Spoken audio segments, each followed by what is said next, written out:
Hi everyone, it's Laura here from Laura's Creative Pages and Cards, and we're doing Hope Your Day is a Good Day for our 24th card in this series.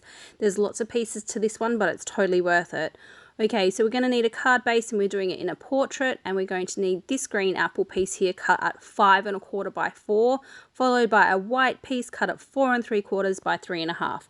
We're also going to need this sapphire strip here, 1/2 by 3 1/2, and then we're going to need a green apple cut at 1 1/4 by 2 3/4, and the white daisy piece is 1 by 2 1/2.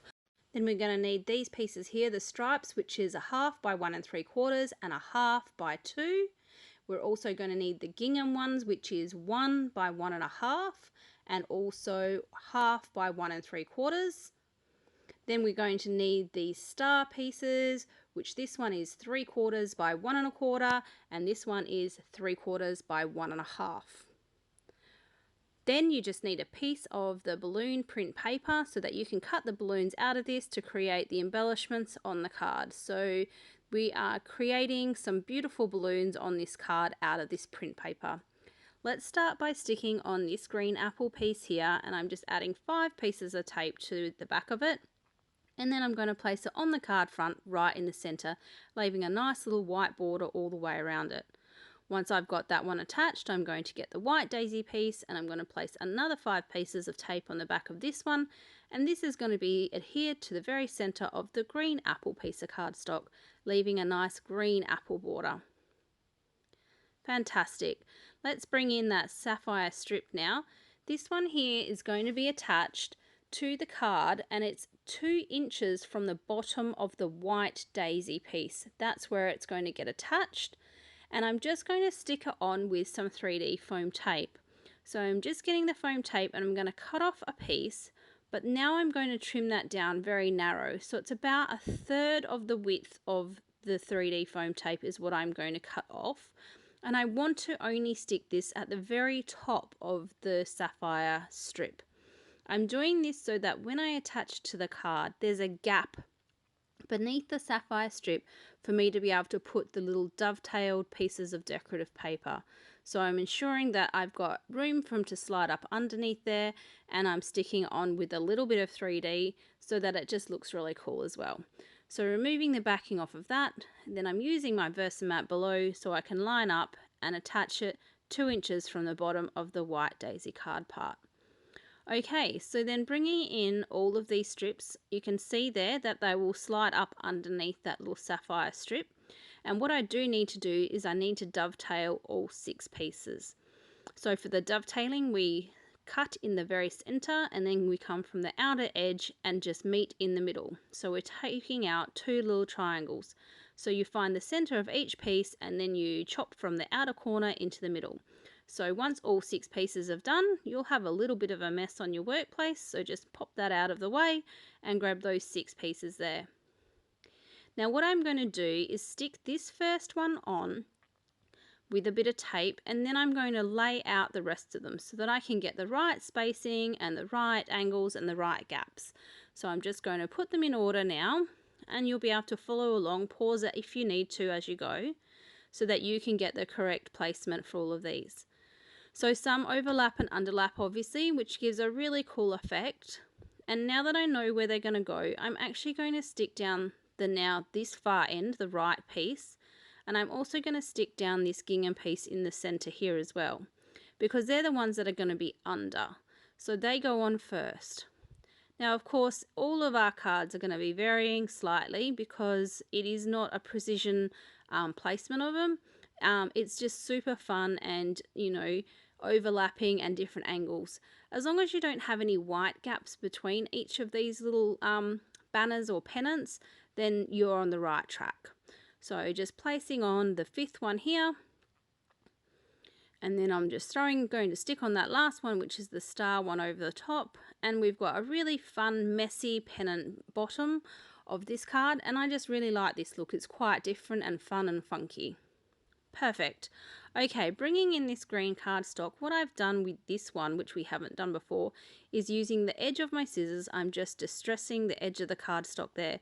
Because the Close to My Heart cardstock is a white coarse cardstock, so it's a dyed cardstock, You can see that white core really starts to show through after we start distressing the edge of it. So this is a fun way as well to get yet another look on your cards. So it doesn't matter if it's creased a little bit or bent up, because the whole idea is for it to look distressed. Okay, so again, I'm going to put 3D foam tape on the back of this. However, I'm only going to put it on one half, and then the other half I'm going to just put tape runner adhesive. This is because the part that's got the tape runner adhesive is going to be attached to the sapphire cardstock that's already been foam raised. So we're just making a level playing field again with this.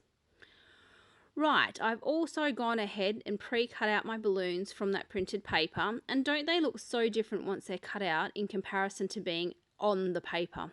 So I'm just going to lay them all down, make sure that I've got all the ones I need and put them in the order that I want them to be before I start cutting off my foam tape.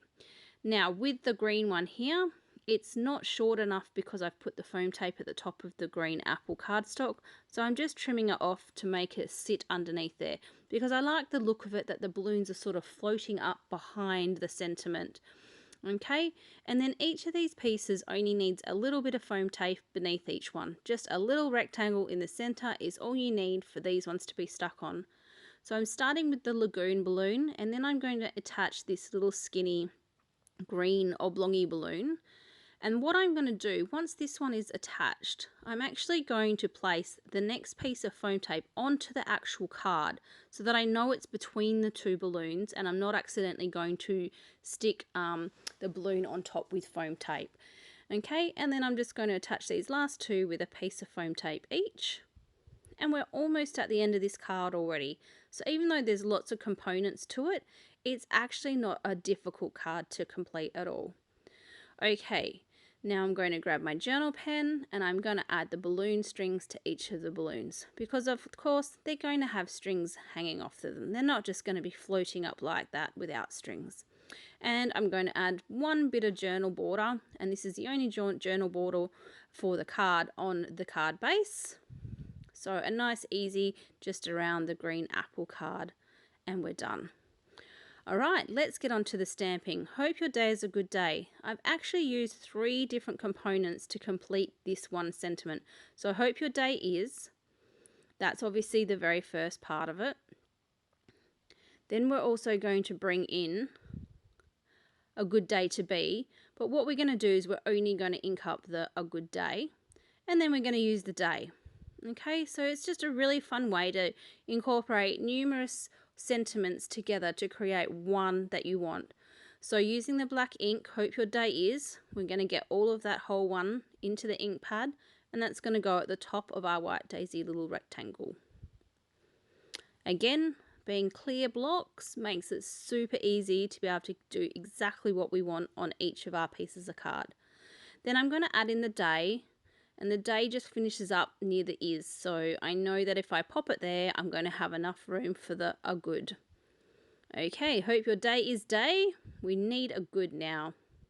So this is the a good day to be, but we don't want all of it. We just want the a good. So on the ink pad, when you're inking up, just make sure you're only placing the a good in the black ink and you're leaving the rest of it hanging off of the ink pad. Okay, and then I just use my thumb to wipe over the D of the day to be, just to remove any ink I may have accidentally got on it. And there you go. What a really fun way to put together a new sentiment that wasn't solely made for that stamp set.